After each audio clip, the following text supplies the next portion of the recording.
Okay bye. అయ్యో ఏంటిది ఇలా అయింది, ఇప్పుడు ఎలా?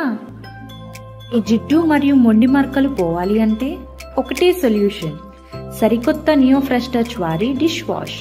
శుభ్రత మరియు గట్టి నమ్మకం.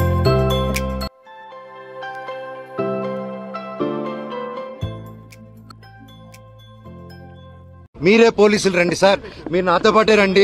నేను జస్ట్ 2 నిమిషాలు సమాధికి దండం పెట్టుకొని ఘాటుకి పోతాను సార్ అని చెప్పాను.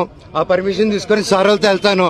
అది రానిస్తే ఓకే, లేకపోతే ట్రై చేస్తాను. అక్కడి నుంచి స్టేషన్కి వెళ్ళి నేను నా తరపున కంప్లైంట్ పెట్టుకుంటాను. సార్ మీరు మంత్రి నారా లోకేష్ కూడా కలిశారు, ఏం ఆయన మీకు జరుగుతున్న ఘటనల గురించి ఏమన్నా ఫిర్యాదు చేశారా? లేదండి, మేము ఏదో పర్సనల్ గా కలుసుకున్నాం కానీ వేరే ఏం లేదండి. ఇది లాయర్ తరపున ఇన్ఫర్మేషన్ అదేం లేదు సార్. నేను లేను సార్. నేను లాయర్ని పెట్టి చేద్దాం, వీడిని హోర్డింగ్లు నింపుదాం, వీడు పడుకొని ఇంట్లో పిల్లలు ఉండగా చక్కెర పోద్దాం, ఇవన్నీ నేను చేయను సార్. మీకు తెలుసు కదా, లోకల్లో కదా మీరంతా, ఈ లోకల్లో తెలుసు కదా నా గురించి. మీకు నా గురించి అడిగి చూడండి సార్. ఊర్లో సరదాగా కెమెరాలు ఎత్తుకొని వీడేంది, వీడి కథ ఏందని అడగను పోయి, మీకే అర్థమైపోతుంది అంతా.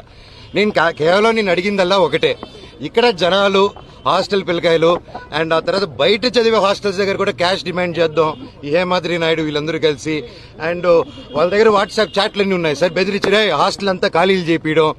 అండ్ ఎలా సార్, ఒక ప్రైవేట్ వాళ్ళకి సొంత, నేను ఒక కంపెనీ ఓపెన్ చేసి, వల్మరన్ కంపెనీ ఓపెన్ చేసి నేను అది చేయలేను కదా సార్ అవన్నీ.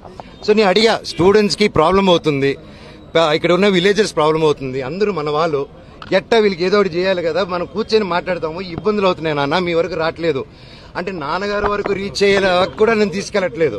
ఒకవేళ అటు వెళ్తున్నానంటే ఆరోపణలు, ఇంటి గేట్లు వేసాడో, మాకు నాన్నకేదో చెప్పాడో, మీ అందరూ కళ్ళు మప్పడం. అండ్ టక్కరి ఇన్ని సంవత్సరాలు లేనిది సడన్ గా ఇక్కడ ఈరోజు హోర్డింగ్ చూశారు, ఎవరెవరితో హోర్డింగ్ చేసుకున్నారు మీరే చూశారు.